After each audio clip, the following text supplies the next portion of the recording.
මේ මගේ අතේ තියෙන්නේ Xiaomi Sound Party 50W Bluetooth speaker එක. කලින් මට තිබ්බ ප්‍රශ්නේ තමයි මේකට JBL level එකට කම්පීට් කරන්න පුළුවන්ද කියලා. මේකේ ස්පෙක්ස් මොනවද? මේක ගත්තොත් ඔයාලට තියෙන වාසි අවාසි මොනවද කියලා අපි මේ වීඩියෝ එකෙන් කතා කරනවා.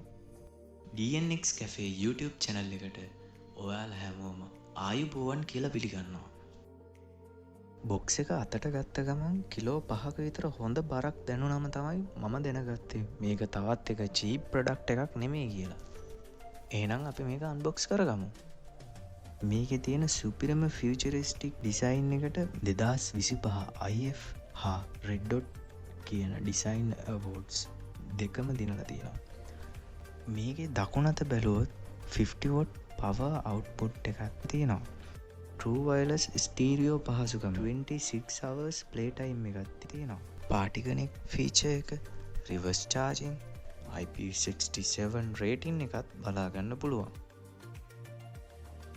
ඊළඟට 5200 mAh lithium ion battery එක, Bluetooth 5.4 වගේම built-in microphone එකකුත් තියෙනවා. මාස 6ක වගකීම් කාලයක් එක්ක රුපියල් 32490කට තමයි මම මේක මිලදී ගත්තේ.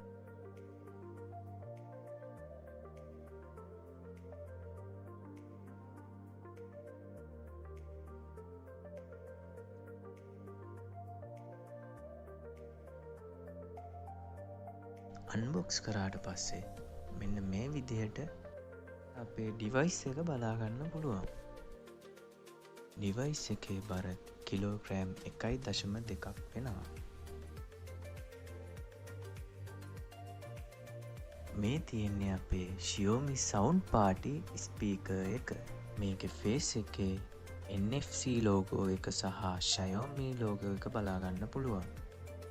මේ Harman Audio EFX ලෝගෝ එක තියෙන්නේ Infinity Ambient Lighting තියෙන passive amplifiers වල.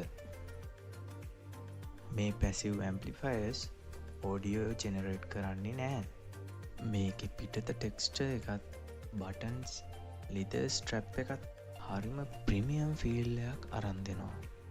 cool ambient light උනුත් smooth විදිහට operate වෙන handle එකත් මේ speaker එක next level එකකට අරගෙන යනවා.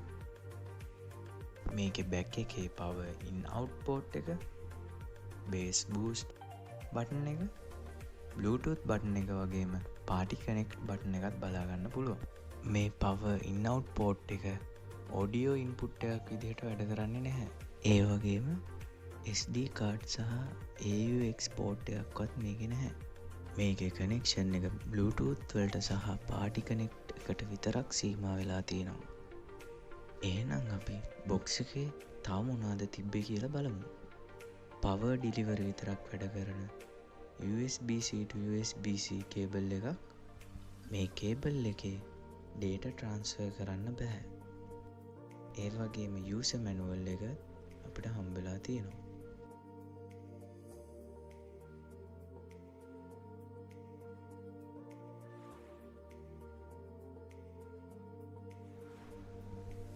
එහෙනම් අපි මේක on කරගෙන බලමු.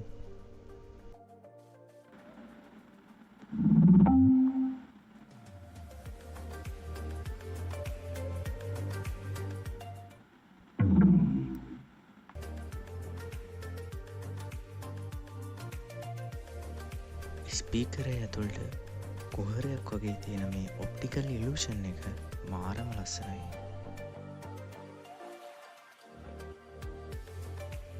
මේ ඇම්ප්ලිෆයර් එකේ එළියෙන් තියෙන ඇලුමිනියම් රින් එක මේ ස්පීකරේ ඩිසයින් එක තවත් ලස්සන වැඩි කරනවා.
අපි මේක කන්ට්‍රෝල්ස් ටික බලමු. මුලින්ම පවර් බටන් එක. සිංගල් ෂෝට් ප්‍රෙස් එකකින් මේකේ ඇම්බියන්ට් ලයිට් එකේ කලර් එක වෙනස් කරගන්න පුළුවන්. ඩබල් ෂෝට් ප්‍රෙස් එකකින් ඇම්බියන්ට් ලයිට් ඔෆ් කරනවා. ඇම්බියන්ට් ලයිටිං වල කලර්ස් පහක් තියෙනවා. සුදු, තැඹිලි, කහ, රතු,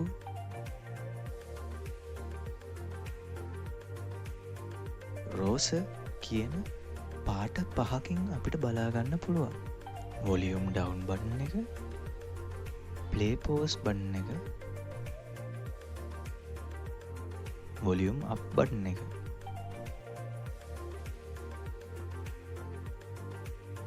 ප්ලේ බටන් එක ඩබල් ප්‍රෙස් කරාම ඊළඟ සින්දුවට යනවා.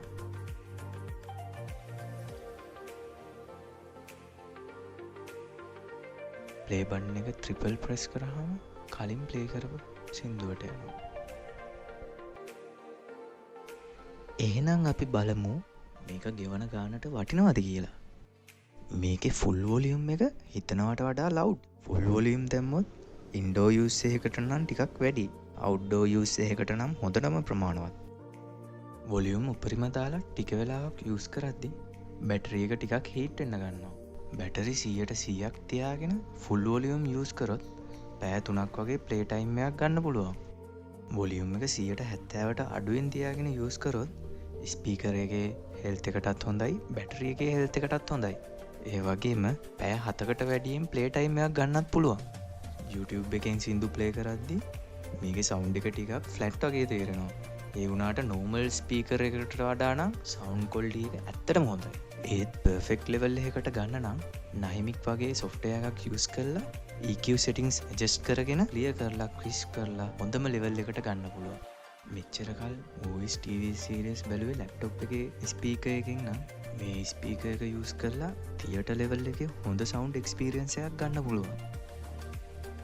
ඉතින් මේ ඩිවයිස් එක ගැන අයිඩියා එකක් ගන්න මේ වීඩියෝ එක ඔයගොල්ලන්ට උදව්වක් වුණා කියලා හිතනවා.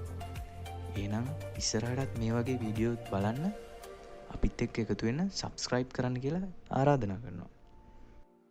ඊළඟ වීඩියෝ එකෙන් ඉක්මනටම හමු වෙන්න බලාපොරොත්තු වෙමින් අදට අපි සමුගන්නවා. See you next time.